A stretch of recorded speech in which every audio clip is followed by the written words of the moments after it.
6월 20일 금요일입니다. 요한복음 11장 이해할 수 없는 기다림, 하나님의 시간표라는 주제로 말씀을 나누겠습니다. 먼저 기도로 시작하십시오. 성경을 1회 3 읽기 바랍니다. 꾸준한 영성을 여는 당신의 생을 변화시킵니다. 첫 번째, 이해할 수 없는 기다림, 하나님의 시간표. 1절입니다. 어떤 병자가 있으니 이는 마리아와 그 자매 마리다의 마을 베다니에 사는 나사로라. 마르다와 마리아 그리고 그의 오빠 나사로는 예수님과 함께하는 것을 기뻐했고 그분을 섬기는 것을 즐거워했습니다. 하지만 그런 사랑받는 가정에도 깊은 슬픔이 찾아왔습니다. 나사로가 죽을 병에 걸린 것입니다. 그들은 즉시 예수님께 사람을 보냈습니다. 주여 보시옵소서, 사랑하시는 자가 병들었나이다. 우리 삶도 마찬가지입니다. 우리는 모두 주님의 사랑받는 자녀입니다. 그러나 우리의 삶에도 질병, 경제적 어려움, 관계의 깨어짐, 그리고 죽음과 같은 크나큰 문제가 찾아옵니다. 우리는 나사로의 누이들처럼 절박한 마음으로 주님을 찾습니다. 주님 도와주세요. 주님만이 해결하실 수 있습니다. 그러나 때로 주님은 침묵하시는 것 같습니다. 우리의 기도가 허공에 흩어지는 것처럼 느껴질 때 우리는 상처받고 낙심합니다. 나사로가 병들었다는 소식을 들으신 예수님의 반응은 우리의 기대를 벗어납니다. 즉시 달려가실 줄 알았는데 예수님께서는 이렇게 말씀하십니다. 이 병은 죽을 병이 아니라 하나님의 영광을 위하며 하나님의 아들이 이로 말미암아 영광을 받게 하려 함이라. 마르다와 마리아에게 이 이틀은 얼마나 길고 고통스러운 시간이었을까요? 죽을 병이 아니다 라는 말씀만 붙들었지만 결국 나사로는 그들 눈앞에서 싸늘한 시신이 되었습니다.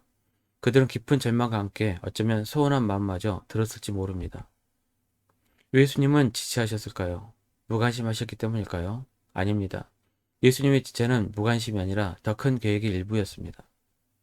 예수님은 나사로가 죽을 것을 이미 알고 계셨습니다. 그 죽음을 통해 인간의 모든 상식과 한계를 뛰어넘는 하나님의 영광을 드러내기 원하셨습니다. 죽음을 이기시는 생명의 주님임을 보여주시기 원하셨습니다. 우리의 삶 속에서도 주님의 침묵과 기다림을 경험할 때가 많이 있습니다. 기도의 응답이 더딜 때 주님의 침묵은 거절이 아닙니다. 주님의 기다림은 무능도 아닙니다. 그것은 우리가 알지 못하는 더 크고 놀라운 계획을 이루기 위한 하나님의 시간표입니다. 당장의 문제 해결보다 우리의 믿음을 성장시키시고 그 일을 통해 하나님께서 영광 받으시기를 원하시는 주님의 깊은 사랑이 그 안에 담겨 있습니다.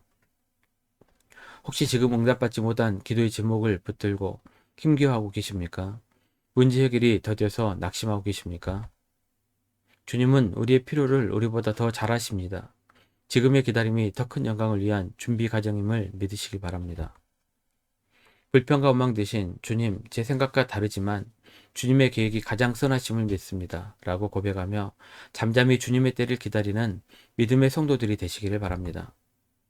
두 번째, 절망의 끝에서 마주한 믿음의 질문. 나사로가 무덤에 갇힌 지 나흘째 되던 날 예수님께서 드디어 베다니에 도착하셨습니다. 나흘이라는 시간은 중요합니다. 당시 유대인들은 사람이 죽으면 영혼이 사흘간 몸 주위를 맴돌다가 떠난다고 믿었습니다. 즉 나흘은 모든 소생의 가능성이 완전히 사라진 절대적인 죽음의 상태를 의미합니다. 예수님이 오셨다는 소식에 마르다가 달려나가 소원한 마음을 그대로 토로합니다. 주께서 여기 계셨더라면 내 오라버니가 죽지 아니하였겠나이다. 예수님께서는 그런 마르다에게 우리에게도 매우 익숙한 이런 말씀을 하셨습니다. 예수께서 이르시되 나는 부활이요 생명이니 나를 믿는 자는 죽어도 살겠고 무릇 살아서 나를 믿는 자는 영원히 죽지 아니하리니 이것을 내가 믿느냐. 죽음이라는 인간의 마지막 한계조차도 주님 앞에서는 아무것도 아님을 선포하신 것입니다. 그리고 이 위대한 선언 끝에 마르다에게 그리고 오늘 우리 모두에게 질문을 던지십니다. 이것을 내가 믿느냐? 이 질문 앞에서 마르다의 믿음은 한 단계 도약합니다. 그녀는 자신의 슬픔과 절망 그리고 눈앞에 썩어가는 시신이라는 현실을 넘어 고백합니다. 주여 그리하이다. 주는 그리스도시요 세상에 오시는 하나님의 아들이신 줄 내가 믿나이다. 환경을 바라보던 시선에서 환경을 초월하시는 주님을 바라보는 믿음으로 성장한 것입니다. 지금 당신을 짓누르는 문제가 무엇입니까? 그 문제보다 훨씬 크신 주님을 바라보시길 바랍니다. 세 번째, 작은 순종을 요구하시다. 예수님은 마르다와 마리아 그리고 함께 온 사람들과 함께 나사로의 무덤으로 가셨습니다. 그리고 상상할 수 없는 명령을 하셨습니다. 돌을 옮겨 놓으라. 마르다가 즉시 반의합니다. 주여, 죽은 지 나흘이 되었음에 벌써 냄새가 나나이다. 지극히 합리적이고 타당한 말입니다. 그러나 예수님은 우리의 상식과 경험을 뛰어넘어 믿음을 요구하십니다. 여기 중요한 영적 원리가 있습니다. 죽은 나사로를 살리시는 것은 오직 예수님만이 하실 수 있는 일입니다. 그러나 무덤을 막고 있는 돌을 옮기는 것은 우리 사람들이 해야 할 몫입니다. 주님은 우리가 할 수 있는 작은 순종을 요구하십니다. 우리의 이성과 상식으로는 이해가 되지 않더라도 말씀에 순종하여 돌을 옮기는 행위를 할 때 비로소 주님의 기적을 경험할 수 있습니다. 사람들이 돌을 옮기자 예수님은 하늘로 우러러 기도하시고 큰 소리로 외치십니다. 나사로야, 나오라. 이것은 사망의 권세를 깨뜨리시는 생명의 주권자로서의 선포입니다. 그 음성에 죽음이 복종했고 썩어가던 나사로가 수족을 동인 채로 걸어 나왔습니다. 그리고 예수님은 다시 사람들에게 말씀하셨습니다. 풀어놓아 다니게 하라. 나사로를 묶고 있던 배를 풀어주는 것, 그가 자유롭게 걷도록 돕는 것 역시 사람들의 몫이었습니다. 우리 삶에도 나사로의 무덤처럼 절망으로 가득 찬 영역들이 있습니다. 그리고 그 입구를 가로막는 거대한 돌이 있습니다. 그것은 의심의 돌일 수도 있고 과거의 상처라는 돌일 수도 있습니다. 용서하지 못하는 미움의 돌, 혹은 게으름과 부정적인 생각의 돌일 수도 있습니다. 주님은 오늘 우리에게 명령하십니다. 그 돌을 옮겨 놓아라. 그 돌을 치우기 전까지는 주님의 생명의 능력이 우리 삶에 임할 수 없습니다. 돌을 옮기는 것은 힘든 일입니다. 결단과 노력이 필요합니다.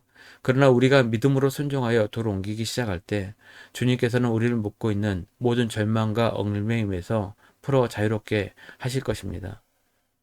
당신의 삶을 가로막는 돌은 무엇입니까? 오늘 믿음으로 그 돌을 옮기기로 결단하시기를 바랍니다.